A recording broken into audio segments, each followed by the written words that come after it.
I'm sure a lot of you guys remember the old ceremonial hunting tradition of eating the heart out of the first animal you kill. Meat from those organs are among the most nutrient-rich foods on the planet.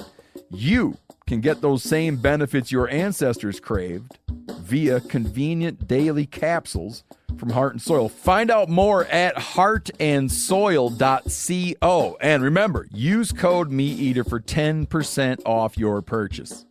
Outdoor adventure won't wait for engine problems. Things like hard starts, rough performance, and lost fuel economy are often caused by fuel gum and varnish buildup.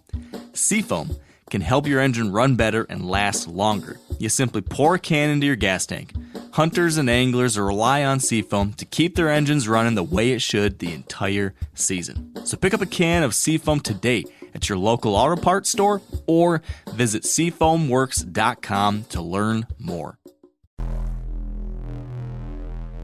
Welcome to the Wired to Hunt podcast, your home for deer hunting news, stories, and strategies.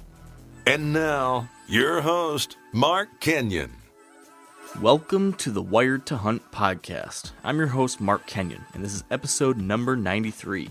Today in the show, we're discussing the final, most important moments of the hunt, the moment of truth, the shot.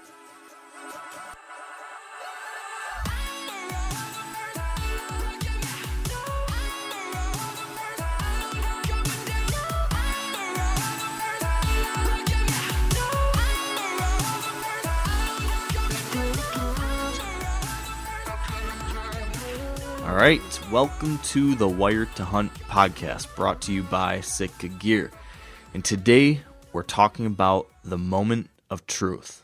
Those final moments leading up to a shot in those simple few seconds that sometimes can feel like an eternity leading up to you pulling that trigger or releasing an arrow. And that's the shot. Today, we're going to be talking about the challenges that Dan and I have had when it comes to handling these moments.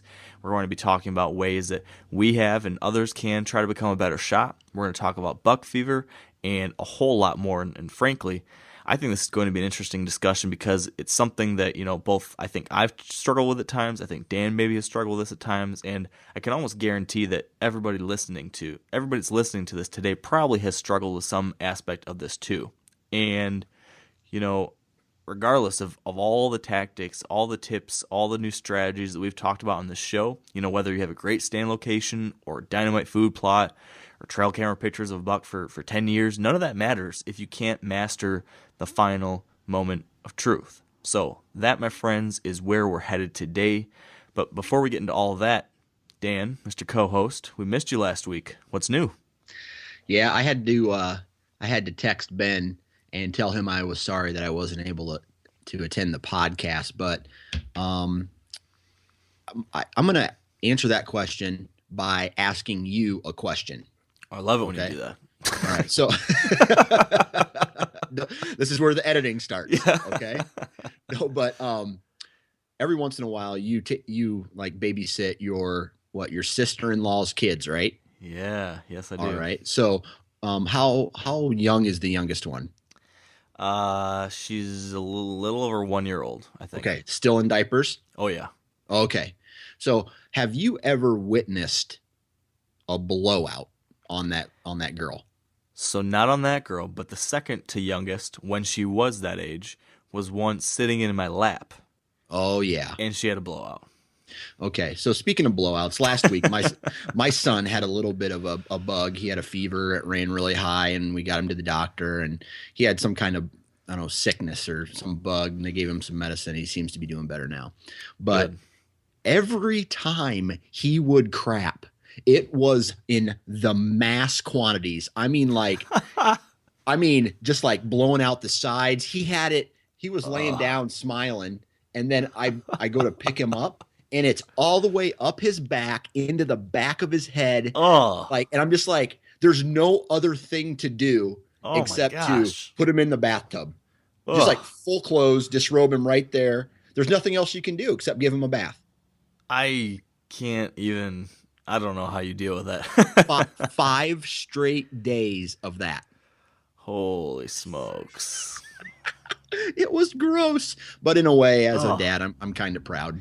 You know what? If I had to like look at a lineup of kids, like a bunch of babies, and then I had to point at one child in that lineup of who would have the most blowouts, if I saw Mac, your son, I say that's a blowout kid right there. That kid blows out diapers. He takes big dumps for sure. In all seriousness, your Mac is like, there's no kid I've ever seen that looks more like it should be your child than Mac. He just seems like he's gonna be a big dumping, huge dude who's gonna be crazy. That's your son. You know what, kid? You got talent. I think you're going to be a huge dumper when you grow up. Oh man! But I love you posted a picture on Facebook or Instagram or something the other day where he's like pressed up against a glass door, like licking it or something. I'm like, wow. That's my kid. That's your kid. I love him. That's pretty funny. So sounds like parenting is still going well. Oh yeah, it's definitely a learning experience. It's different every day. You know. Oh yeah, I don't know how you do it. Like you said, sometimes I babysit my nieces and nephew, and there's 4 of them.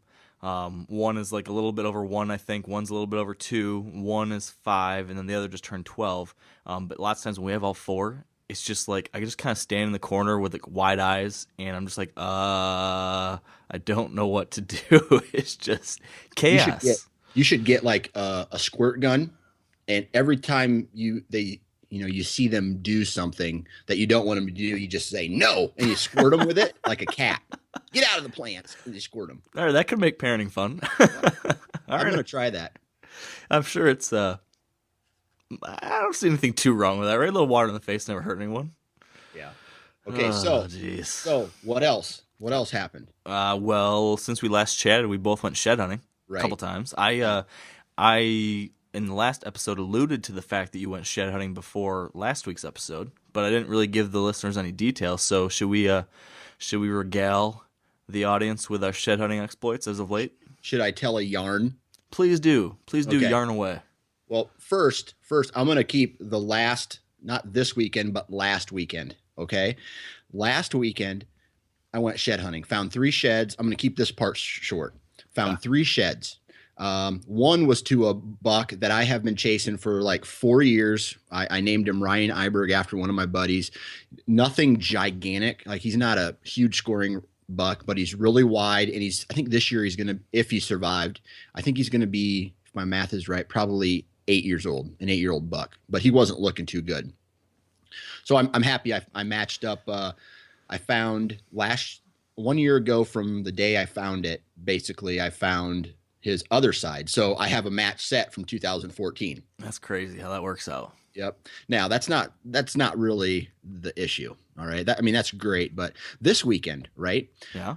I took the entire family shed hunting. Saw that. That looked like a chore. Yeah. I mean, it was fun. It was nice out. Got the kids outside. So you think, hey, let's walk. I'm going to walk them through the thickest, nastiest stuff to see if they really like it. You know, That sounds like a good idea. Right. And it was, but this whole thing backfired on me because now, and I love my wife to death, but now she's like, oh my gosh, this is kind of fun. Let's do that again this weekend. Oh, wow. No, Mark, no. No. Guess how many sheds we found this weekend or this week when I took them out? My sheds. My guess is 0. Yeah. That's right. 0 sheds. Now I love my family and I dedicate a lot of time to my family, but I see where this is going. But daddy wants a little shed hunting time and he wants to go out and haul ass. Solo shed hunting. Yeah. Solo shed hunting, where I can actually find the sheds and not walk like in the middle of a field edge and have to pick a kid up every time she's, oh daddy, it's muddy. Okay. Well, hey, get used to it because if you're going to hang around with me, you're going to be dirty. That kind, that kind of stuff. So now my wife likes shed hunting. So what's your strategy? I think I'm going to have to hire somebody to release some dogs, like some really mean dogs on her and scare her so she'll never want to go shed hunting again. Wow. Well, that is one way to go about it. Here's the deal. I think my wife would love to go with me when it's just the 2 of us. So I'm going to have to try to find a babysitter, and that way I can show her really what shed hunting's all about. It's not just a casual, for me, it's not just like a really casual walk through the timber, looking at the birds and the bees and all that stuff. It's, you got one goal, and it's to find bone. Yeah. Yeah, I agree. It's fun to be out there, but at the same time, you got to be focused on the task at hand. That's for sure. Right. Hey, it sounds like you had a good weekend. Yeah. I've been putting some serious miles on the boots since we last talked. 2 weekends ago, I didn't talk too much about this on the last episode, but 2 weekends ago was shed hunting with some friends here in Michigan. Had my best day in Michigan ever. Found 4, including 2 sheds, which are my 2 biggest. So that was sweet. They're not massive sheds, but they're both like between 40 and 50 inches probably. So for a Michigan shed, that's a nice piece of bone. So that was cool. And then this past weekend I went to Iowa. We were all bummed that you couldn't join us. But Blowouts. Yeah, blowouts. That'll do it. But yeah, had a blast. I went out Thursday night with Corey, and then we met my buddies Ross Haas from episode number 91, and Peter and Ross's wife Kendall. And so the 5 of us did a lot of walking over. We walked the farm that I hunted last year and the farm that Corey hunts and a couple different spots from the other guys. And total, between the group of us, we found, I think, 15 sheds. Corey found 7 of those. I found 5 of them. So for the 2 of us from Michigan, we came out with 12. So it wasn't a bad trip. It wasn't our best trip to Iowa as far as sheds, but it was a pretty decent one. And it was a lot of fun. Just it was great to be with a group of guys out there, and a lot of laughs, a lot of miles, and some sheds to boot. So Corey, coach any? He sort of did. I thought that was just kind of going to be a joke. No, but he poached a shed. No, but this is the thing. What's really funny about it is, and I kid. I mean, I don't call him, like, he's not really poached a shed, but he sort of did. But now he's feeling guilty about it. So this is pretty funny. So we're shed hunting this ridge, and somehow, as it goes, when there's a bunch of people, there's 4 of us, you kind of get separated. You try to space out, and we're trying to work this ridge kind of uniformly, but we got kind of spaced out and lost track of each other. But I'm in this tangle of briars and cedars and crap, and I'm pushing through it, and I'm just about to get out of the cedars, and then I hear Corey yell, "Got one!" And I'm like, "Oh, nice!" And then he's like, as soon as he said "got one," like the word "one" like trailed off, and it was kind of like "got one," and then he's like, "Although," and I pop out of the cedars, and he's right there, and I'm like, "Although what?" And he's like, "Well, it was right in your line. You were about to step on it. You're about to see it." He's like, "Sorry, man." Like, you and your wandering eyes. He's gonna get a complex from us giving him shit about this, I know. I had to tell him, we're just kidding, Corey. It's okay. It was funny. It was a cool antler. It was just a 3-point side, but like a nice, big, heavy. Like, he'd been a nice 6-pointer, probably like just a really good 2-year-old probably, but a cool buck for a 6-point. And if he kept that basic 6-point frame, like, I would love to kill a big, heavy 6-pointer. Like that buck 6-shooter I killed a few years ago. The first year I hunted him, he was just a big, like, 120-inch, 118-inch 6-pointer, and that was sweet, cool big frame. So yeah, so we found some sheds and nothing giant. Corey found on my farm, or the farm I hunt, he found all the nice ones on my farm. Like a bunch of, like, in those like mid 40s to low 50s type sheds. I just found a lot of dinks this weekend, but it was still cool. There were some bucks still holding. We saw a few deer throughout the weekend that were still holding, so I don't know if there's still some antlers yet to hit the ground that we weren't able to find, obviously. So it was a good trip though, and not this weekend, but next weekend, going down to Southern Ohio. And that one I'm really excited about, because those are where the bucks I really know are at. So perfect. Yeah, should be some exciting stuff to come soon. A lot of shed hunting left to do. Yeah, lots of. Are you going to be able to get out much more? I think I'm going to go this weekend, maybe Saturday, and then the following weekend is and I have a feeling that I'm just going to find a lot of chewed up sheds, but the following weekend is my Friday night, all day Saturday, Sunday morning shed hunt. So I'll be walking the entire weekend. Nice. I didn't think you were going to be able to do that. I saw somewhere you said that you might only get like one full day or something. So I'm glad to hear you'll get a big one now. Yep, I'm basically helping my wife at some kind of fabric trade show, and for trade, I get the shed hunting weekend. Nice. That's legit. Speaking of your wife's fabric, my wife bought a blanket from your wife. Did you know that? I did not. When did she buy it? Like a month ago or something. But we got it for a friend's baby shower. Okay. So yeah, we just got that. That was pretty cool. I just was reminded of it. So perfect. She's doing good work, man. Well, I'm proud of her. You should be. Now she's got like we need more whitetail themed clothing and blankets and stuff though. There's like elk antlers and stuff, but I want to see some more like 75-inch whitetail shed blankets. Where's that? Okay. Can you request that? I tell you what, there is a website that you can go on and you can create your own fabric with any type of, basically you can make a pattern. Yeah. And they will print it and send it to you.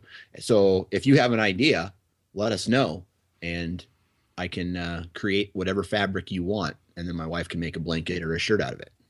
All right. Well, I want a Wired to Hunt logo blanket. Okay. For my future baby. For your future baby? Yep. Like what, 8 months? From now? I hope not. Well, who knows? I don't know. Although maybe this is too much information. This is probably, we're just going to stop. We're going to move on. Hey, moment of truth. Moment of truth. Yeah, this is a different kind of moment of truth than we were just talking about. So before we do get into that, though, I do want to really quickly pause for a word from our partners at Sitka Gear, and then we'll get into a discussion about the moment of truth and the shot. All right, so as we do every week, we're talking to Sitka product category leader Dennis Zuck. And today, I wanted to hear from him about what's in store for Sitka in the future. Last year, Sitka launched an entire new line of whitetail gear. So what more could possibly be coming? Yeah, that's the secret's in the sauce, right? But I think if you look at what we're coming out with, I mean, almost 70 new pieces. You think, well, what are you going to do past that? And the funny part of that response is that when we look at some of the markets, whether it's warmer or colder or whatever, there's so many products that don't exist today that we have in the runs for 17 that we can't wait to get out to folks. But we want to make sure that we're continuing to bring, profound thought to whether it's, if I'm hunting in Louisiana or if I'm hunting in, Colorado, So we have some interesting new concepts we believe we've only kind of broke the surface with. So you're telling us to be excited for a few more years from now, too. This isn't all to expect. This isn't all to expect. There's lots of great ideas that we're already excited about. Believe me, I wish I could just throw them out there now. I can't. We'll be waiting with bated breath. So if you are interested in learning more about Sitka Gear and that whole new line of whitetail gear that I mentioned, you can visit sitkagear.com. And now, let's get back to the show. All right, so Dan, as you know, today I wanted our conversation, and it's just you and me, so we can kind of have some fun with this and kind of share some of our own personal things. We're not necessarily grilling anyone about this, but I wanted us to kind of explore this topic of the moment of truth, about the shot, the moments leading up to the shot, after the shot, all the preparation and work that goes into getting to that moment. And this whole idea came to me over this past weekend, like we've been talking about. I was in Iowa with my buddies, and we got to talking about this idea of like the killer instinct. And then that got us into this whole idea of, some people are kind of clutch in the moment. Some people are just like, they can just do it. They're just stone cold, no issues at all with the shot. They just smoke the deer perfect every time. They don't get worked up at all. And then some people get really nervous and have issues with it. Other people, like I know, like one of my buddies I was with there, his self-admittedly said he doesn't really have the killer instinct. And I kind of want to talk to you about what that might mean, might or might not mean. But he kind of spoke to the fact that, he doesn't really always want to kill a deer. Like he loves to hunt. He loves the process of hunting, but he doesn't necessarily always love the final action of shooting and killing an animal, which in some weird ways I can kind of relate to as well. I mean, I don't view myself as a killer of any sort. It's kind of it's a means to an end. But it raises all sorts of questions, and it's an interesting conversation in itself. But that's kind of how I got to this idea. So I guess to kick it off, I kind of want to talk about this whole killer instinct idea. and how maybe some people have it, some people don't have it, and thoughts there. And to this example, so my friend, he loves hunting, he loves being out there, he loves the strategy, all these things, but he doesn't shoot a lot of deer. He passes on a lot of deer. He passes on a lot of deer that maybe he should shoot. Maybe if you were like if you want to be a serious deer hunter or want to build up experience, he's never killed the deer with his bow before. So lots of times we're like, why didn't you shoot that buck? You've never shot a buck with your bow before. You've never shot any deer. Why didn't you shoot it? And there's always kind of an excuse. The G2s weren't so nice, or it just wasn't quite sure as the buck I was after. And we got to kind of talking this weekend that, part of it's just he sometimes feels like he's kind of making excuses for why he doesn't want to shoot. He does want to shoot the occasional deer, and he has with his gun, and I'm sure he will with the bow. But I don't know. Do you think there's some people that have that killer instinct? And that word sounds bad. When I say killer instinct, I don't mean like someone who's like a bloodthirsty killer that just wants to kill animals and it has some nasty, vicious, psychopath mentality. That's not what I mean. What I mean is like the ability to, in the end, have the clutch ability to close the deal in those final seconds. Do you know what I mean? Is this making sense at all, or am I rambling and being crazy? No, it makes perfect sense. You explained yourself perfectly, and I don't think on this show you need to explain yourself when you say killer instinct, because I really feel that everybody knows what you're talking about. I have buddies who, one guy in particular, you'll never see him post a Facebook pic of of the bucks that he kills, but this past year he killed a 205 incher.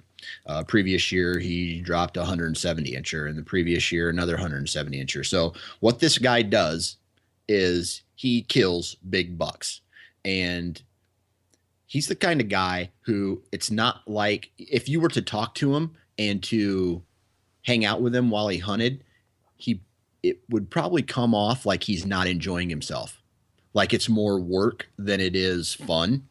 But this guy closes the deal every year. He will find a big buck and he will kill it every year.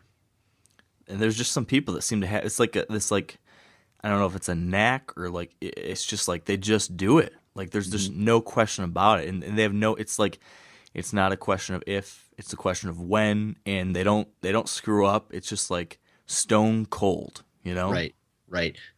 That whole thing about act like you've been there before. Now that's one question I should ask this guy is, did you ever get any type of target panic or buck fever in the past? But this guy's killed so many big deer, or passed so many big deer to get these deer to be absolute giants, that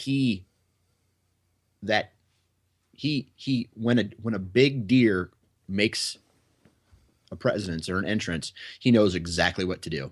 He is focused like it is the 400th buck he's ever killed, which I don't know, that's probably impossible, but you know what I mean? Yeah. Like he's focused, and he's not focused like autopilot focused. He's focused like, like sometime when a big buck steps out and you get and it's just when you try to think back and replay what happened in your head, it's patchy. Yep, definitely. Yep. That doesn't happen with this guy. Yeah. He is on it. And I think something you said probably, and I think it's a good question, are you born that way, or is that a learned, mental state? Is that just that there's if after you get so experienced, you just have it? I don't know. I mean, you and me both, like I've been hunting my whole life. You've been hunting your whole life, and I'm still not 100% there. I'm definitely getting better. But I wonder if some of these people, if there's just some type of genetic predisposition to just be in the moment fully and completely, and not get shaken up, not have nerves, not have any issues with focus. Or if maybe it's just simply you've hunted for so long, you've killed so many deer, you've been through that moment so many times that now it's just flawless. I don't know. I've definitely seen myself. In a second, I want us to talk about each of our what the moment of truth looks like for you. I was kind of talking about this with my friends this weekend, and I'm getting, I'm seeing progress in how I react during the moment of truth, definitely, but I'm definitely not, like that guy. But it's an interesting conversation, that's for sure. And another thing, I'm kind of bouncing around here, but how do you feel about I want to touch on this killer instinct one other thing here. And I think, like you mentioned, maybe I don't need to explain this to people. Maybe everybody's like this. I don't know. But I don't even know where I'm going. I'm having a hard time putting words to how I'm feeling about this. But I guess we'll move on. How do you? I think I know what you're trying to say. Help me here. It's when this deer. Are you talking about bucks in particular, or killing any deer? Well, it might be any animal, even. See, for me, this is how I'll be honest with you. When I was a kid, I was raised on a farm.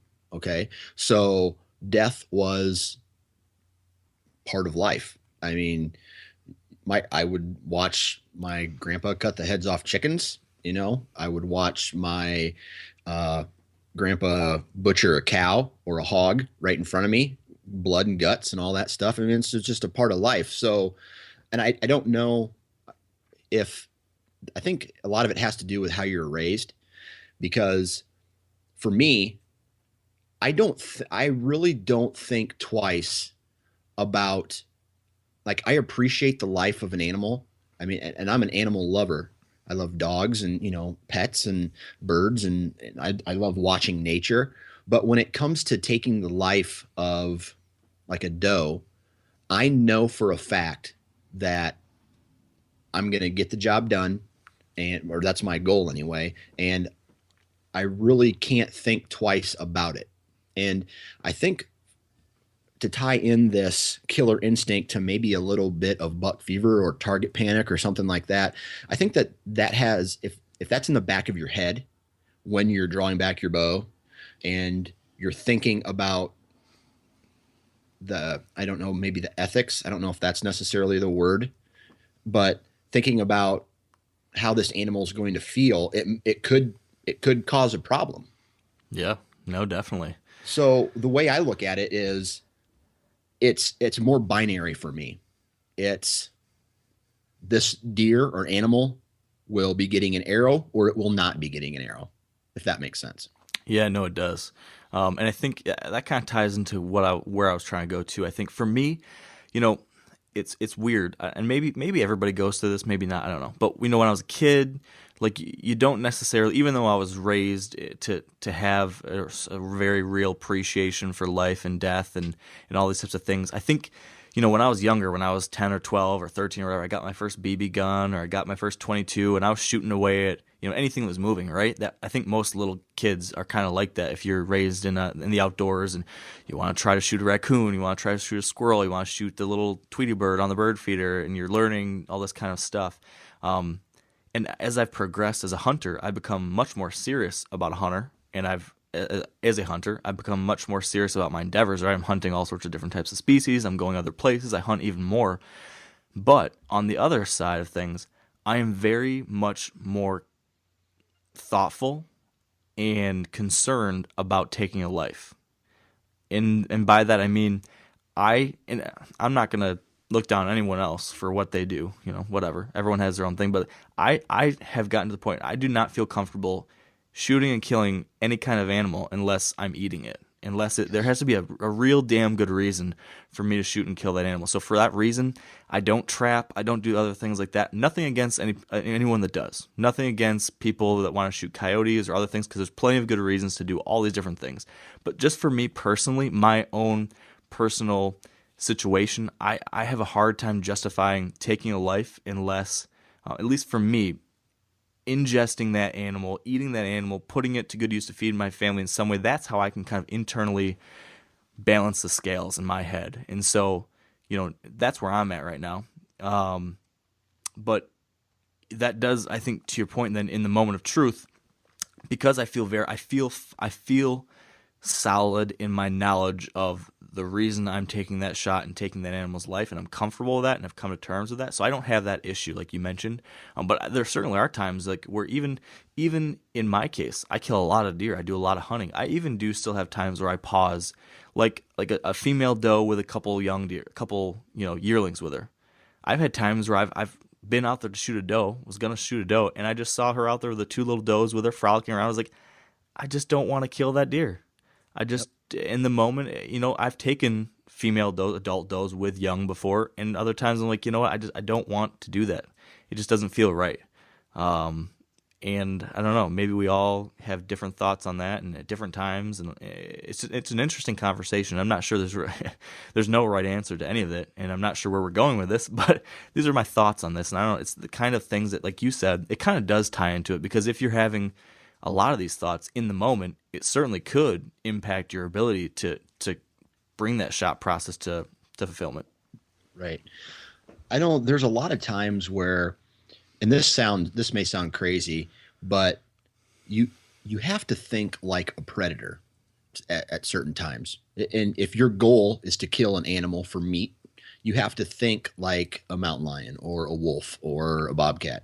Do you think that wolf cares what that deer's thinking? Do you think that wolf or whatever animal, that predator, cares if that doe has fawns? Nature works itself out. And unfortunately, hunters are part of the food chain. So, I've been in that same boat with you, where I'm sitting and I watch a doe come through, and maybe that fawn or that yearling is still maybe nursing a little bit. I won't shoot that doe. But if I see that fawn is independent and is eating the grass or the corn or the acorns or whatever, that good chance that mature doe is probably going to get an arrow, depending on what time of year, obviously. Yeah. And I think to all this, right, we're all at a different place. We all have different thoughts on this, and, different ways of justifying why we hunt and kill an animal. But I think maybe the most important thing, and we've alluded to this on other episodes when we talk through some of these things, but I think, if anything, I just think it's important that we as hunters take the time to have some actual thoughts on this, to think about it. Right. I think, when I was younger, right, I just hunted because it was what we always did. I never thought about it. I just hunted and I killed, and that was it. It just was. I didn't actually take time to think about it, to think about why and how and what it means and the ramifications.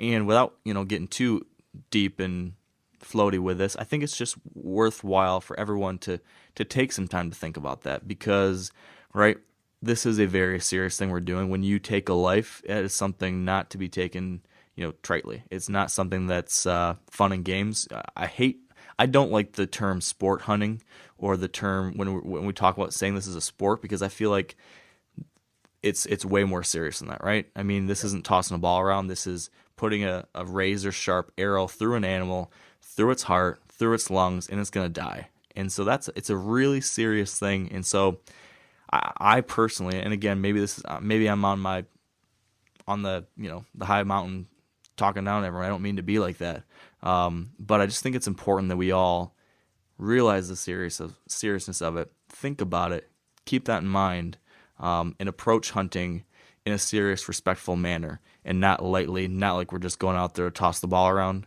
but understanding the gravity of the situation. So I'm done. I'm done with my preach mode. That's a good. I mean, you make a valid point, because who's the guy we had on the show who talked like this? Shane Mahoney. And he said it perfectly. Until the day that deer met you, it had lived a free existence, and it had lived an awesome life of freedom, and and then you took it and you consumed it. What's the difference between you and a wolf or a bobcat, or it getting a disease and dying? At some point, a life is linear. Yeah. A to B. And it's it's a very natural, and I think a privilege. It's a natural thing and a privilege to be able to be part of that cycle. Yep. It's a pretty special thing. And I think, non-hunters obviously can't relate, and sometimes they, look down on us or get angry about what we do. But I think, obviously, we that are a part of it know that there's something pretty special going on there. That when you do participate in that, it's, I think we all sometimes struggle to put words to it, but it's a powerful thing. It's powerful. That's one thing I think we can all agree with. So, so that all aside, I guess we're kind of going off on tangents, sort of related to the main conversation here, but a little bit off. Now let's talk about that moment when it happens. I want to share how I function in the moment. I'm curious about how you do. You're in the tree stand. It's November 5th. A shooter buck, 4-year-old shooter buck for you in Iowa, steps out, comes towards you. Walk me through what your mental process looks like, what your physical process looks like. How do you handle that moment? I'm curious about how your mind handles it. What are your struggles? And I've got something I can share on that from my end too. So, I wish I could answer that question really easy, but is it okay with you if I kind of go talk about my past a little bit? I think that's a great place to start. Okay. So the first 2 deer that I consider mature bucks that I killed with my bow were bucks that I had never seen before. Okay. I wasn't running trail cameras back then, or a lot of them. I didn't have any history with these deer, so I didn't know who they were. I looked at them. I said, mature, it's a shooter. Okay.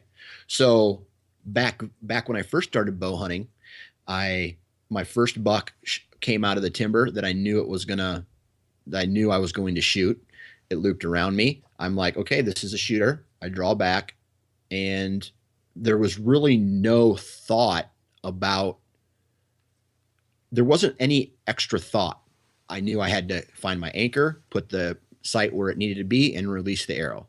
So that was my first 2 deer that I ever shot. Were just like that because I had no history with them.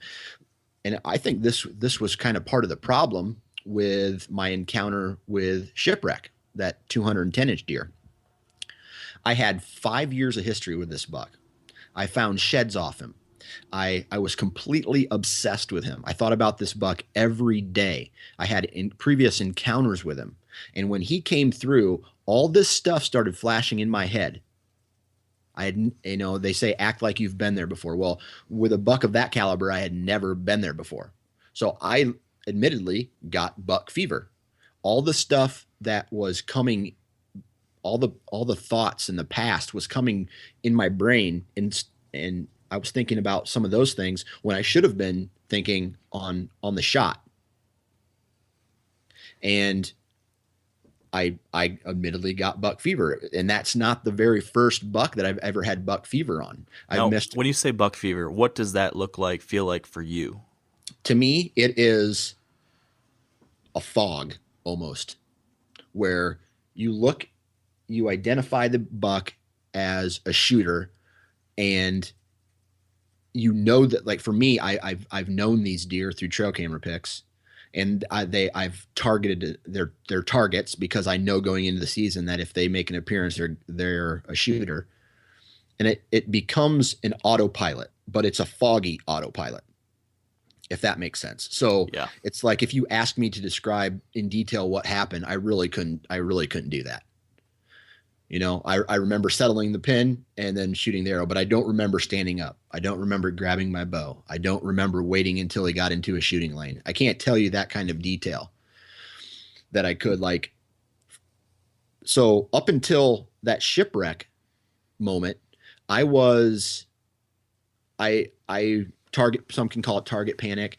I was not focused. I'd never been there before. So I had to learn that feeling, and then I could learn how to beat it. All right. So I don't know how many years, I think it was the next year or the year after when I shot I think it was 2012 when I shot my buck. I identified it was a shooter. I saw it, I'd watched it for maybe 30 minutes before I even shot it. So I had time for for myself to settle down. In the past, if I watched a deer for a long time, I would get more nervous and more nervous and more nervous. Right.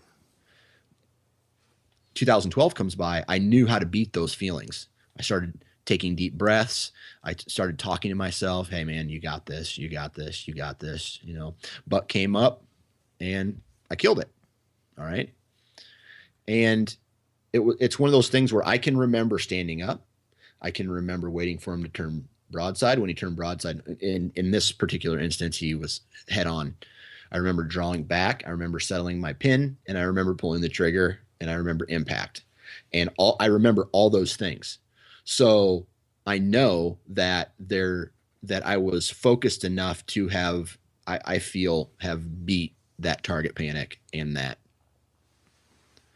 you know, that buck fever, I guess. No, so are you saying you haven't had it since? And I honestly don't think that, you know, I've had some buck fever, and I even get it a little bit when I'm drawing back on does, you know, Yep. when I'm like my first deer of the year, like this year, the first 2 does that I killed this year were the first 2 deer that I had killed in 2 years. I hadn't killed a deer in 2 years. So I was jacked. I was excited. I was happy. I don't think I would call it I had target panic because I drilled them both, but the buck that I missed this year was not, I don't feel it was target panic. I feel it was just me making an error in range. Yeah. But because I can tell you exactly what happened. I stood up, grabbed my bow, you know, waited for him to get into the opening, drew back, and all that stuff. I can tell you in detail. There's no fog. I made an error in range. Yeah. Yeah. I think I can relate to a lot of what you said there. You know, for me, when I first started bow hunting, the first few deer I shot, it was like I blacked out. It was Yep. like this deer, I saw a deer come in, all right, I'm going to shoot it, and then the next thing I know, I shot the arrow, and the deer's running off. And I was like, holy smokes, what the heck just happened?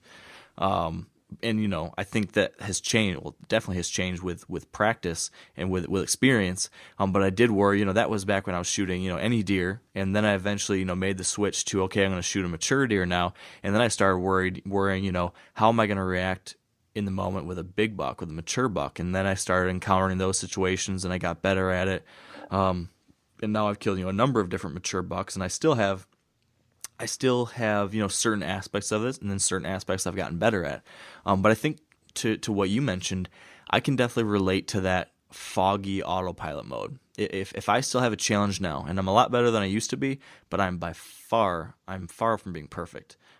My challenge now is that I get into that foggy autopilot and I rush a little bit on occasion. So what happens for me lots of times is my autopilot mode is pretty good now. Like, I don't get nervous. I used to get nervous, like shaky, nervous, like holy smokes, this is gonna happen. Oh my goodness. Like early on, it's like business for me now. When I'm out there, when I see a mature buck, I talk to myself in my head. I see a shooter buck, and I almost every single time now in my head I say, here we go. As soon as I acquire the target, I register that's a shooter, and then like my autopilot mode turns on, and I say, here we go. And I reach, grab that bow, and it's just like it's a carefully choreographed sequence of events that I've done enough times now that I don't even have to think about it. It just happens. But I'm not necessarily thinking through. It's good that I'm not thinking about that. I'm not getting nervous as a big buck's coming in. I haven't had issues like getting the shakes or, you know, overventilating or anything like that anymore. My issue now has been that in the final moment, when I draw back, when I put a pin on the deer, what I have done on occasion still is that trigger goes off without thinking. So when that pin settles for the first time where I want it to, the finger pulls automatically, and there it goes. You know, 1 second before I should have, or a second before I should have, you know, taken another extra second and really focused in. So I've had that happen a couple of times. You know, for example, this year, opening day of archery season here in Michigan, I had a buck come out from underneath me without me knowing he was there, and he was walking away, and he was walking out of shooting range. So I was like, holy crap, I got to get on him fast before he walks out of shooting range. And as soon as that arrow, or as soon as that pin got on him, I didn't take the extra time. I released, and because of that, I was just a little bit low, shot underneath him. The same thing happened, a similar thing happened 2 years before that with Jawbreaker, right? We've talked about that story numerous times where he was walking through my shooting lane, almost got outside my shooting lane by the time I was able to get my bow drawn. And again, he was almost out of the lane, and as soon as I got the pin on him, I released. But because I didn't take that extra second to settle in and calm down for one more second, I didn't see the fact that there was a little bit of a limb sticking out in the way, and I hit that. So that is where that's my area of improvement. I still need to be able to be in that. I think there's something to be said about being in autopilot mode, where you're not overthinking things, it just happens. But at the same time, you need to be mindful enough in the moment to take that extra second to compose and make sure you are spot on ready. I can do that a lot of the time, but I'm just being completely honest, I don't get it 100% right every single time. So that's my challenge where I'm at. But I think people have all sorts of different variations on that. Like you mentioned, you've shared where you've struggled. That's kind of my thing right now. But I think, if I'm thinking about all the different ways that people struggle with this, and I'm curious if you can think of any others, but right, I think there's some people that think too much, right? They overthink every single thing. So because of it, they're not able to be in the moment. They're thinking, okay, how do I do this? When do I do this? Is the buck ready? Is he not going to be in range? Am I in range? Or, going through all these things frantically in their head.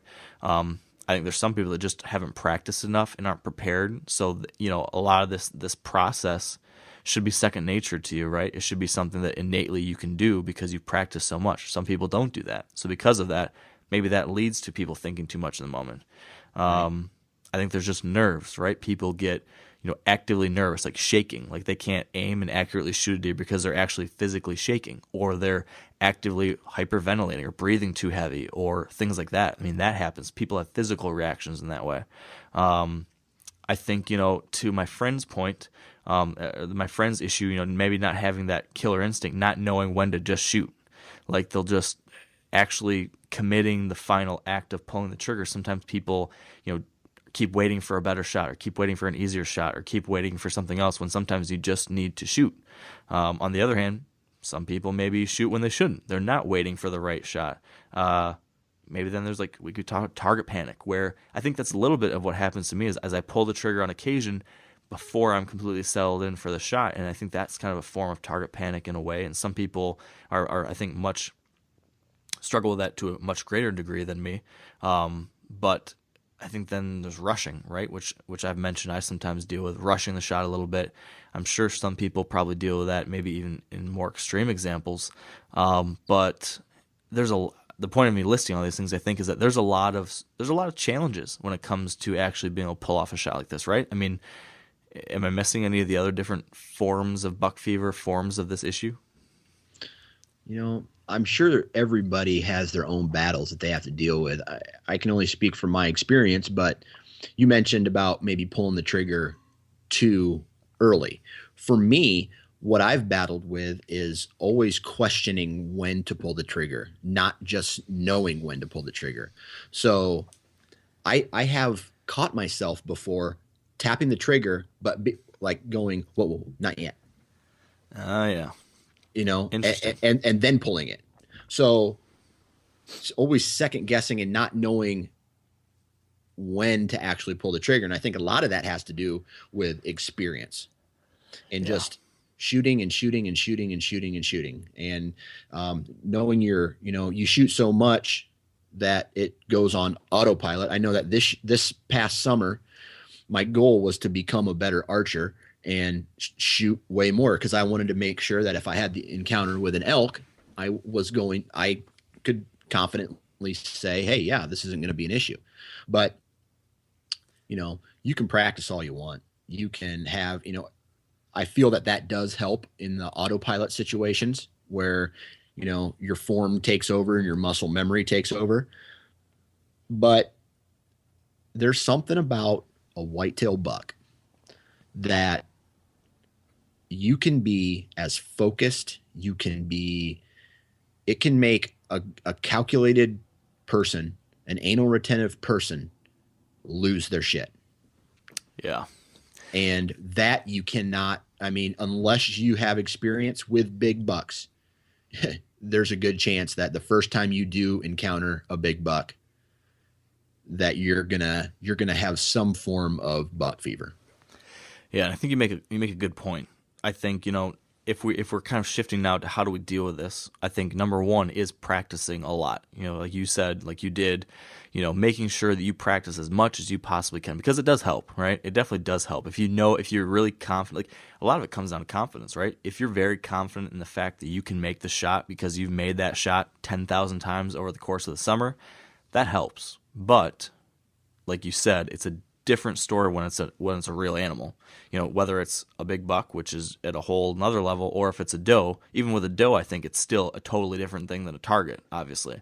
So I think first and foremost, if I'm trying to get better at handling the moment of the truth, I'm practicing a ton, during the summer, during the spring, during the fall. But then also, I think there really is something to be said about gaining experience actually hunting and killing deer. And there's some guy, I think one thing that people struggle with, and I'm not sure what your thoughts are on this, Dan, but I think it's a mistake for someone to start hunting right away, let's say a new bow hunter, and they watch TV and they listen to this podcast, or they read magazines and they hear about everybody shooting mature bucks. Hold out for mature bucks. Hold out for a big buck. So this guy or girl who's never hunted, never killed a deer before, goes into it thinking they have to wait for a 140-inch 4-year-old. And then because of that, they don't shoot any deer for their first year, for 2 years, 3 years, whatever. And then if the first time they do see that 4-year-old, they've never had an experience in that situation before, and they completely break down. I really think me personally, I think it's a better idea to take steps, to take baby steps, to hunt and kill a deer first. Have lots of experience killing does or young bucks, whatever it is, to learn how to handle that situation, to become comfortable in that situation. And then, if you want to move from there. But I think there's really something to be said about, gaining experience actually shooting and killing a deer. That's the best way to improve on all this, I think, is just actually being in the real moment and handling it. And so, sometimes that means shooting does or whatever. So for me, I like to doe hunt because we eat a ton of venison. So I have, thoroughly enjoyed that, because I know every time I'm out there hunting a doe and have that shot and that encounter, I know that I'm going through a process that will help me with all the other goals I have too. It's every time I shoot a deer, I'm practicing that moment of truth. I'm trying to handle it better. I'm trying to take one more step in the right direction. So I'd encourage people, if you're not already and you struggle with this, shoot some does. Get some experience in the field. There's nothing that can replicate, a target can never replicate a real animal. So Can I share a crazy idea? I'd love you to. Or Okay. I'd love it if you did. I don't know what I'm saying. Yes, please do. You love me. Yeah, maybe that's what I'm Basically trying you're to say. saying. Yeah. Okay. So, in the past, when it comes to deer hunting season and my diet, I am a sugar, fat, basically junk food, fried food, completely, a lot of the times when I'll either I won't eat anything in the morning, but then in the afternoons, I'll stuff my face at lunch to the point where I'm full, and maybe it's not the best food, and then go sit in a tree stand and you get that full feeling. I don't know if you ever have that.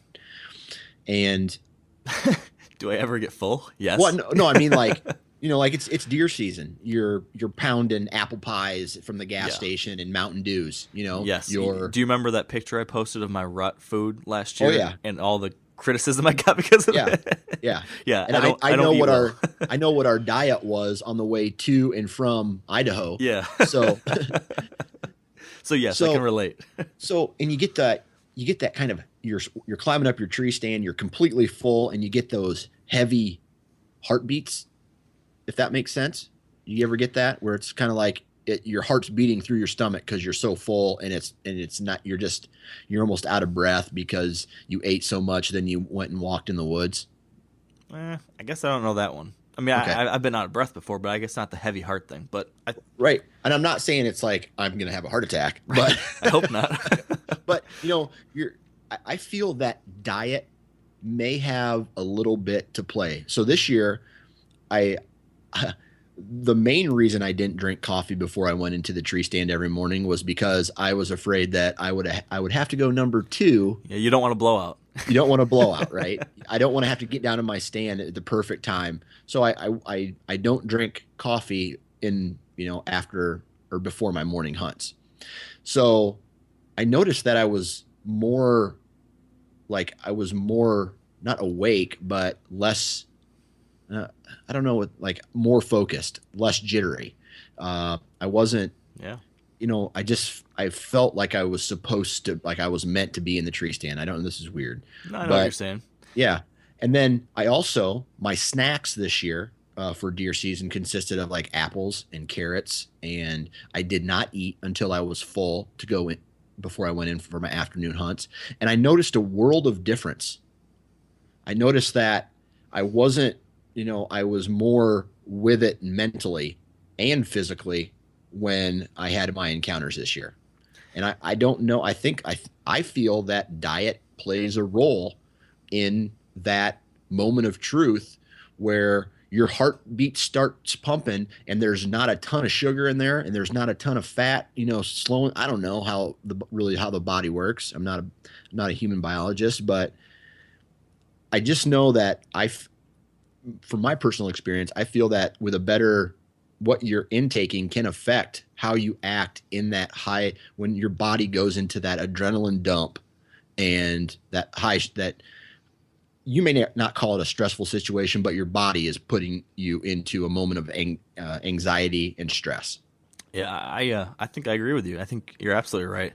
And not just your diet, but I think in general, just your overall physical health.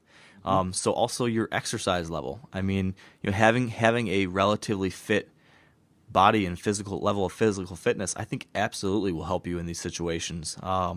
And that's something, I've definitely tried to work on, given the Western hunting and stuff we do, but I can certainly improve there too. And actually, one of these podcasts coming up, we are working on getting someone who can help us have this discussion about, the importance of physical health, not just to the guys that are out west pounding mountains and everything, but even for us whitetail guys, because the situation is exactly like what you just mentioned, Dan. I think there definitely is something to that. Our body is a tool, and we need to have that tool fine-tuned and working as best as possible to handle, like you said, these very stressful situations. So that's a great point. I think you're spot on. I want to take a step back to practicing. Like if we're talking about dealing with this situation, so I guess what have we talked about? We've talked about, having experience in the field, shooting deer. We've talked about fine-tuning your body, trying to be healthy. I want to take a step back to the practice element. So when it comes to actually practicing during the summer or in the off season or whatever, I wanted to walk through a couple different things I've learned that have helped me practice better. And Dan, I'm sure you'll have some thoughts on this too, but here are a couple things that I've found and heard from others that they've done have helped them become a better practicer.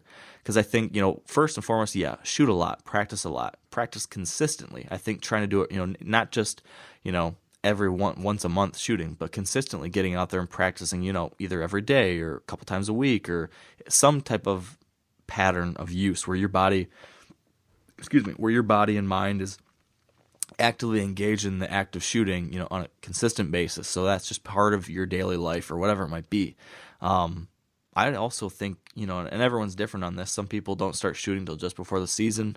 I would encourage people, at least for me, it has been helpful to be shooting for much longer than that. I don't shoot all year round, but pretty much once it gets warm outside, I'm shooting for those, 4, 5, 6 months or whatever before the deer season. And I do think that helps.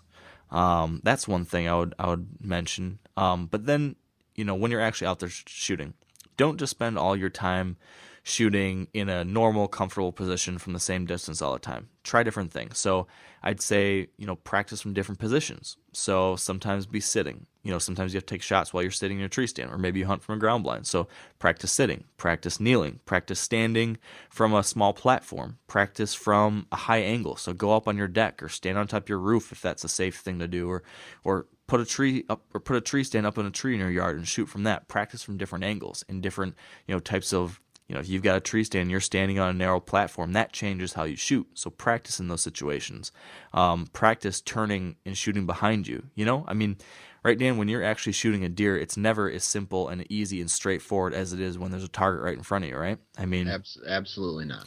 So I think that's an important thing to try to prepare for those situations. Another way that I think to deal with this type of high-pressure situation of actually shooting a live animal, I think trying to up the stakes in your practice in some way. Make that shooting, there has to be some type of ramification, some type of pressure on your practice sometimes. So sometimes that might be going out there with other people. So, go shoot with a bunch of friends.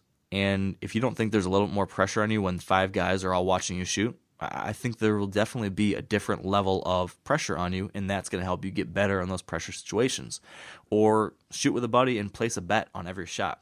If I don't get this shot in the 12 ring, I owe you $20 or I owe you $10 or whatever. Just by doing something like that, again, adds.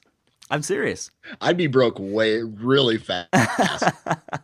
It ups the ante, and I think anytime you can up the ante on a shot, it forces you to operate in a slightly higher stress situation. And every time you can do that, you're getting a little bit closer to that, in the field situation, right? What else? Shoot at long distances, right? I think that if you are going to do, lots of us deer hunters, most of our shots are within 30 yards, I think. 15 yards, 20 yards, 30 yards. Those are typically a lot of the shots we get. But if you practice at 50 yards and 60 yards or further out, if you can get good in the yard shooting at those distances, those 20-yard shots on a real live deer are going to be a lot easier. So what else? Do you have any other tips for actually practicing, Dan, when it comes to, better practice that'll translate to better shooting in the field? One thing, and I don't know if this actually helped me or not. Maybe it did, maybe it didn't. But what I would there were times where I would draw back with arrow in hand, it up full, ready to go. I would draw back, settle my pin, like I was going to shoot, but then I would let down and not shoot, and then I would draw back again and get settled up and then shoot. So. I don't know why I did it. Maybe it's because I read somewhere that that's what another person did, but I did that for a while. And I'll be honest, this year, and it could be a combination of everything that I did this summer. First thing I did was I shot way more this summer than I ever have. Second was I sometimes, and it would be like the very first 5 or 6 arrows that I shot where I would pull back, settle in, let down, and then pull back again and shoot. There were times where I would jog to pull my arrows out and then jog back to where I was going to shoot. And then my heart rate would be, it wasn't a sprint, but, because knowing me, I would trip and put a broadhead through my heart. but no, like that. And then what was the other thing that I did? There were times where some days where I would only shoot one arrow, and it forced me to really focus because I wouldn't want to walk all the way from 70 yards to, 60 yards to the target on a shitty shot, because I would be pissed. And then I would go back and I would focus even harder on trying to get to where I did. Oh, and one last thing that I felt probably helped me the most of anything, and it's kind of a combination of two things, but one was don't overshoot, because I knew that if I would continue to shoot and shoot and shoot, I'd get frustrated, and I would, you get so tired from shooting because your muscle, there is fatigue, and my accuracy would go away and I'd be mad. And then I would have to, then I always said, end on a good note. So even if I was at, doing crappy at 30 or 40 yards, I would always end on a good note. And that meant if I had to, I would walk up to 20 yards and I would pop a couple at 20 yards right in the bullseye, and then I ended on a good note. Yeah, I do something very similar to that.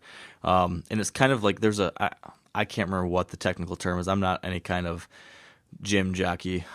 There's some type of weightlifting methodology where you'll do a certain number of reps at a certain weight, and then you continue to go down in weight, but increase the number of reps you do, because it's harder to do the heavy weight. So you just reduce the weight, but you keep doing it. So you're able to continue practicing. You're able to continue lifting weights, but you're just reducing the weight. But it's still a challenge. So it's kind of like what I do. I do something similar with my shooting.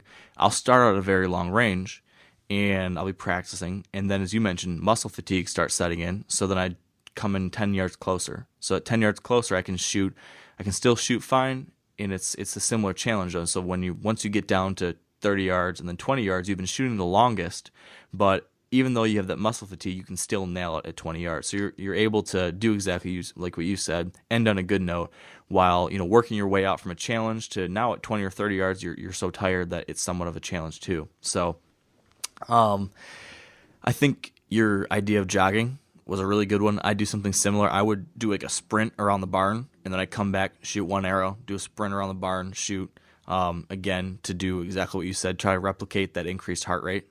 I like your idea of drawing and then letting down, because that's a situation that a lot of us have to deal with in the tree. Sometimes you have to draw back, and then you have to let down, and you have to draw back, let down.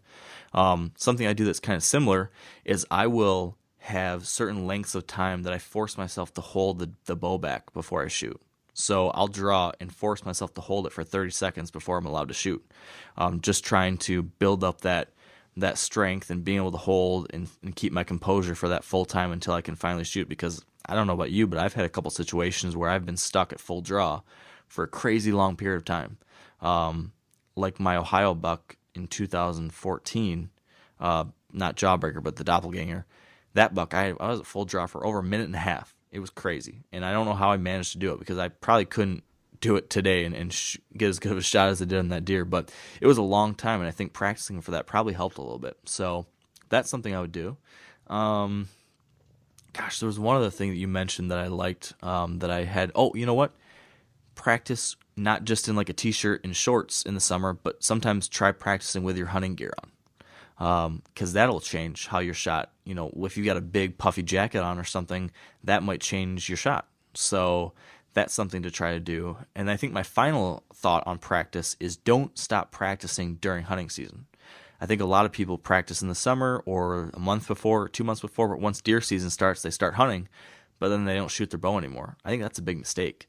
Right. So I try to keep I struggle with that. Like, it's easy for me to get lazy and not want to go outside and shoot once I'm super busy during the season and traveling and all that. So I've tried to get better at that by making my bow easily accessible, by hanging my door by the bow of the barn. So whenever I'm going by there, it's just, there's the bow, there's an arrow. It's not like I have to take it out of the case, unstrap it, find the arrows, get all that crap. I just make everything as convenient as possible. So it's just, at one point I used to keep my bow hung up next to my back door so that I would just step out the door and I'd keep a target outside the front door, back door. So I'd open the back door and there's a target, and I had grabbed my bow off a hook and I could shoot right there.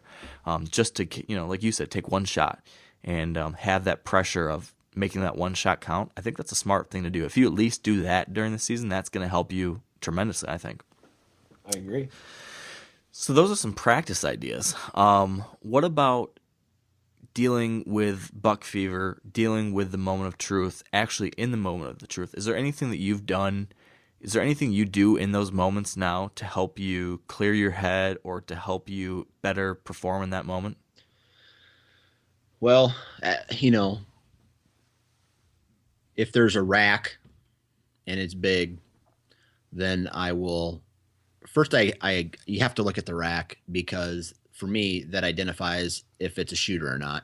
I mean, part of it, if it's a deer that I know, because not necessarily, you can't always really tell a body size, mature level if the deer is looking head on at you.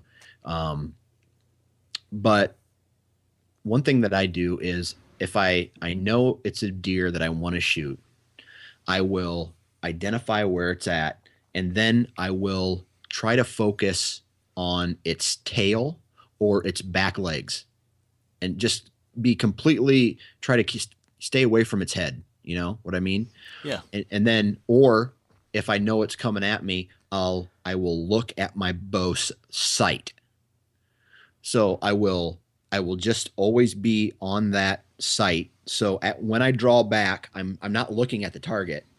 I'm looking at my sight. So when I draw back, my eyes are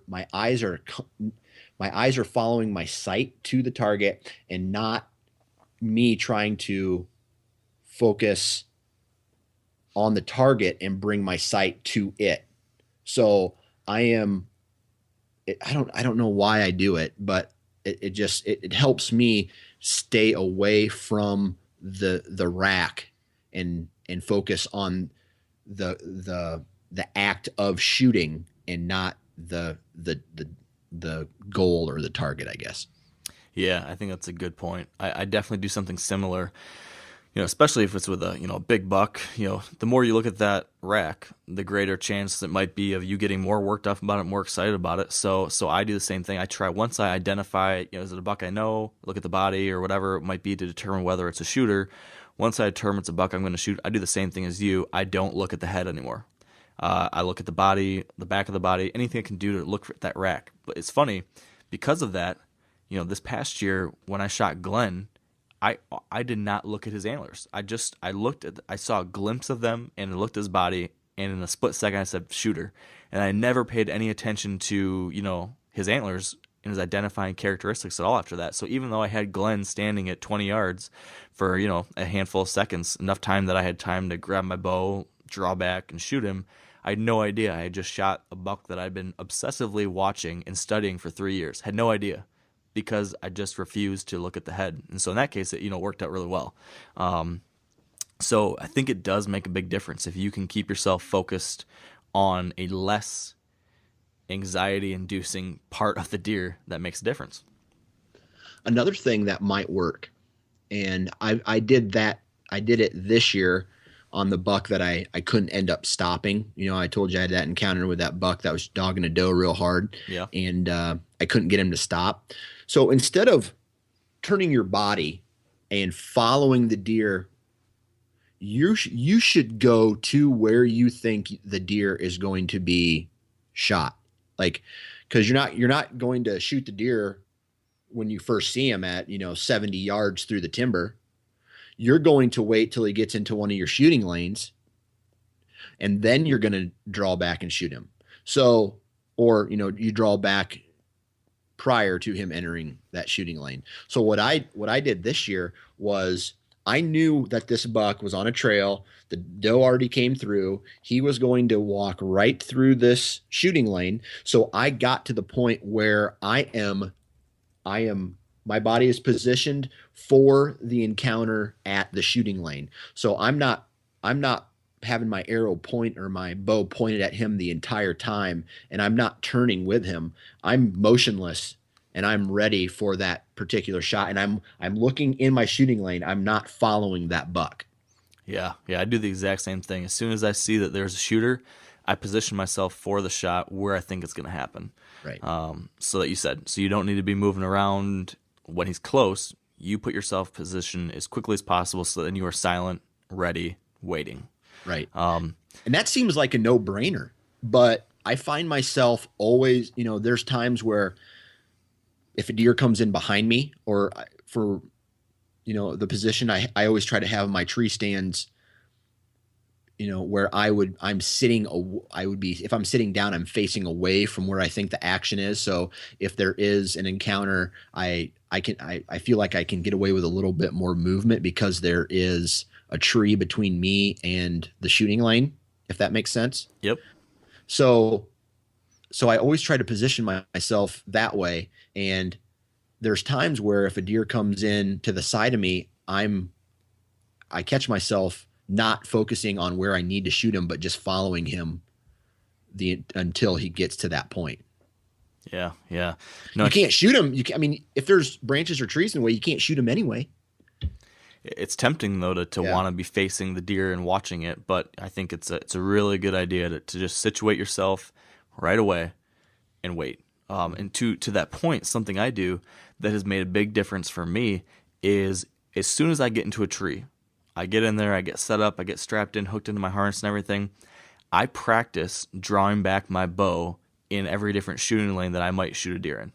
so that I make sure I can get drawn back without hitting the back of my tree or without my harness strap getting tangled up or whatever it is. I practice. So I draw my bow back 3-4 different times every time I climb into that tree to just make sure, no matter what, I know that I can get my bow drawn and I can get a shot off, because sometimes there might be a limb that's too close and that if you didn't practice, you wouldn't know that, oh shoot, when I try to draw my bow back, my arrow will knock that limb, or this trunk my elbow will get stuck on that, different things like that. I've had that happen in the past. So now I prep every time, and that's made a huge difference, because there's been a couple times where, if I hadn't done that, I would have totally screwed up on a deer, but instead I knew that I would be able to, maneuver into this position because I'd already practiced it, and it resulted in, me being able to pull off a shot that I wouldn't have before.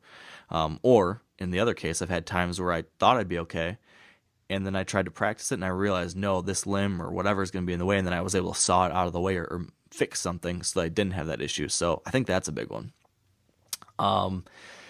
So right, we're talking practicing, drawing back, preparing to maneuver your body into position. Another thing that I do once a deer comes into range, or once a deer appears that I'm going to shoot, we kind of talked about it, but I start having like a mental dialogue with myself a little bit. So like I said, here we go. As soon as that, I kind of say, here we go. And then my autopilot mode sort of starts operating. But I do try to keep talking to myself a little bit, keeping myself in the moment a little bit. Cause I think there's a difference between going into autopilot mode versus blacking out.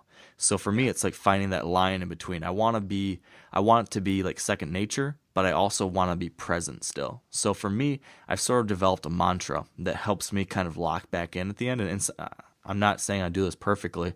But for example, 2 years ago when, the Jawbreaker debacle happened, I hit that deer, didn't recover him. And part of that I blamed on the fact that I rushed that shot. So to try to improve on that, I tried to refocus myself with a mantra that would just help remind me to become more present in that moment. And I just said, from then on, when I practiced that year, every time I was getting ready to take a shot, I would just say Jawbreaker, Jawbreaker, Jawbreaker. And that was like this way of reminding myself, take an extra second, focus, stay present. And so that's what I did every time I practiced that after that shot, after the Jawbreaker thing. When I practiced, when I said my mantra, it just kind of brought me back into the moment. And I did that, and that helped me with my shot, 2.5 weeks later when I killed that Ohio buck. I've also used a mantra, and when I say mantra, I just mean like some type of phrase that you can say to yourself to just remind yourself to get you back into it. So another one for me has been focus on form. Because if I can remind myself to focus on form, that's going to remind me to go through my steps, to go through my shot sequence, and not just blast through it and all of a sudden shoot the bow. But remember, make sure your anchor point's good. Make sure your arm's where it needs to be. Make sure you've checked the level on your sight. If I can remind myself just for a split second to stay in the moment, that makes a big difference for me. So having some kind of mantra, I know has helped me a little bit, and I've heard from a number of other much better archers who use something similar to just, again, refocus you, get you back in there, because I think the key is to make it second nature, be on autopilot, but not blacked out, not unfocused. So I don't know, does that make sense? Do you do anything at all like that, Dan? I'll be honest with you. I talk to myself all the time when I'm getting ready to shoot a bow, and not to sound weird, but I do it all the time. Like when I'm walking in the woods where you're just like, make sure you're quiet. Like, I don't know why I do it. It's almost like, yeah, I probably do too. I'm motivating myself. It might not be out loud, but I'm motivating myself to be the best hunter that I can be. And it's like, okay. Or when I'm setting up a tree stand where it's like, no metal to metal, no metal to metal contact. Yeah. It's just things like that. And my mantra when I shoot my bow is I used to play rugby in college, and whenever there was a scrum, the ref would say touch, pause, engage. And that's when the two sides would come together and they'd throw the ball under in the scrum. Huh. And that's what I say when I shoot my bow. And it has nothing to do with the actual action of there. But as I draw my bow back, I say touch, and I touch my kisser to the corner of my lip, pause, and I hold my breath to settle. I take that, that engage, and then I pull the trigger. So it's touch, pause, engage, and it's just 3 steps that I use to, I guess, get on the target. I like that. And I think that ties in perfectly to another aspect of being a good archer and also being able to shoot well in the field is having some kind of shot sequence, having a series of steps that you follow from drawing back, anchoring, getting the target into your sight picture and releasing, having some type of consistent sequence every single time you shoot. Being able to have that sequence, nail it, make it second nature, and then be able to perform that in the actual field will allow you to stay consistent, because the key to archery accuracy is doing the same thing exactly the same way over and over and over. That's how you accurately shoot a bow. So if you can implement some kind of sequence of actions and make it second nature, and then you don't have to think about it, that is going to allow you to shoot better when it's actually a deer as well. So having a mantra that walks you through that, whether it be, touch, engage, pat, whatever you said, whatever it is, or focus on form like me, I think that's a good idea. And you mentioned breathing, taking a deep breath before the shot. That reminded me, a really important thing for me to especially when I was struggling earlier on in my hunting to like calm down when a deer was coming in. Whenever you do start having those nerves, and sometimes I still do, if you do have nerves, a deer is walking in, or you see a big buck off in the distance and you get pumped up, just slow, steady, full breathing, consistent, heavy, deep breathing exercises can really actually make a physical difference with you. So for me, it's take a full deep breath in all the way, fill my lungs, pause for a beat, release the whole thing out. And so if I have a long encounter where there's a deer that, like, for example, with the very first time I saw a Jawbreaker, this is 3 years ago or 4 years ago or whatever, the very first hunt I saw him, I watched him for like an hour and 45 minutes, hour and a half, something like that. He was at the other end of the field, and for an hour and a half, he slowly made his way down to me. So like for the first like 20, 30 minutes, I was cool as a cucumber. And then like for whatever reason, like 45 minutes into it or something, all of a sudden like the nerves got to me, and all of a sudden it just started shaking like crazy. And I was like, whoa, you got to chill out. So I just did this deep breathing exercise over and over again, and it just kind of, I don't know why, but it just calms your body. That's something I used to do when I get nervous before like a job interview or anything like that. Deep breathing helps me. And from what I understand, I think it's just something that helps most people in general. So that's something, if you do have issues with nerves or you're physically getting worked up, try that slow, deep breathing. And that, I think, is something that can just bring your body down a notch again and allows you to just be in a little more of a level place when you do get that shot. So that's something. What else? We talked about mantra, shot sequence, breathing. Here's one. If you know that you struggle with this, with the moment of truth, if you struggle with buck fever, self-limit yourself. Realize that you have a challenge here and limit yourself to a effective distance. Don't get crazy and try to shoot long distance shots if you know that this is something you consistently struggle with. Because obviously a 30 or 40 yard shot is difficult on its own, let alone if you are hyperventilating or can't focus. So if you know that this is something you're struggling with, have the mental, realize that you need to bring it in, because a 15 yard shot or a 20 yard shot is going to be a lot easier to handle when you're all worked up than a 40 yard shot. So I would just say, be realistic about what your effective range is and realize how buck fever can impact that. Do you think that's fair, Dan? I do. To be honest with you, I don't even, if I have a 40-yard shot in the timber, it's purely on accident. All my shooting lanes at most go, maybe little out 30 yards. I try to do exactly what you said and limit my shooting lanes to somewhere around 30 yards. And in the timber, that's still a poke when you think about 30 yards from a tree stand. That's still a decent shot. And the areas that I hunt anyway, if I wanted to cut a 40-yard shooting lane, I'd be there all day long cutting that one lane. Yeah, some of these spots would be pretty tough. I think sometimes people can shoot great behind the house, right? They say, oh, I shoot awesome at 50 yards and 60 yards and 70 yards. They put it right in the 10 ring every time. And they assume that that'll translate when you're actually out there with a deer. And so because of that, they take these crazy long shots that I think in a lot of situations you really shouldn't be, given the fact that you are operating in a totally different type of situation when there's a deer in front of you.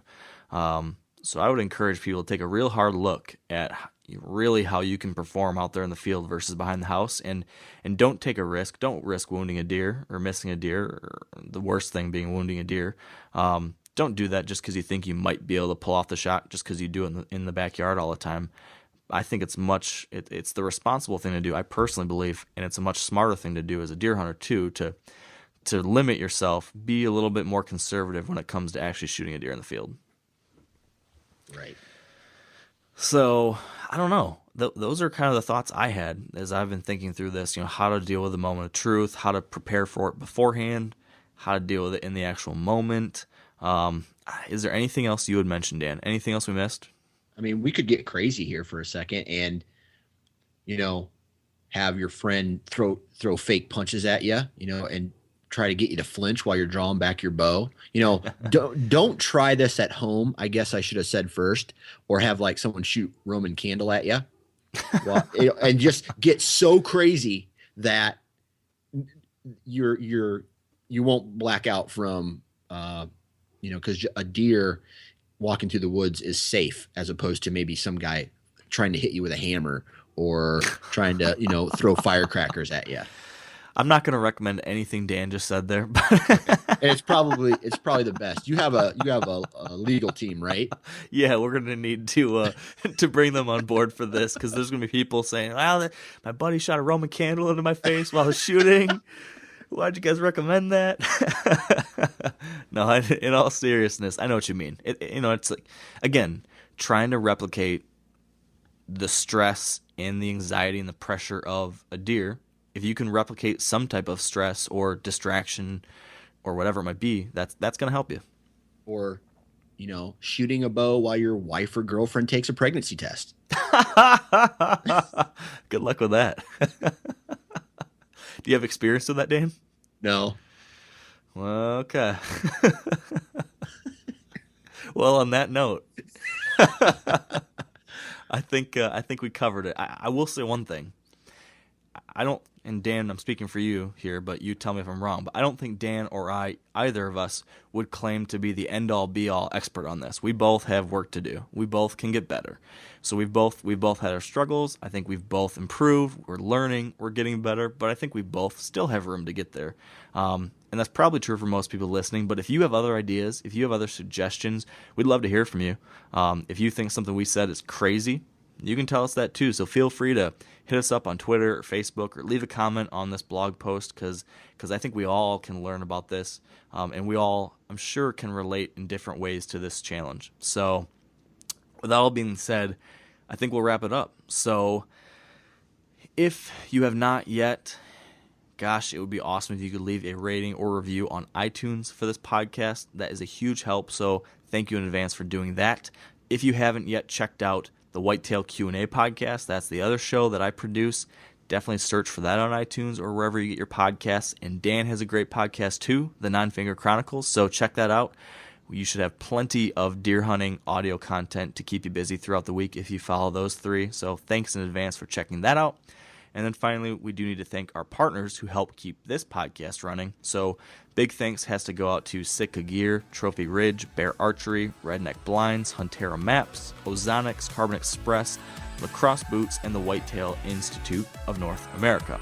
And finally, most importantly, thank you all for joining us today. We appreciate it. And until next time, stay wired to hunt.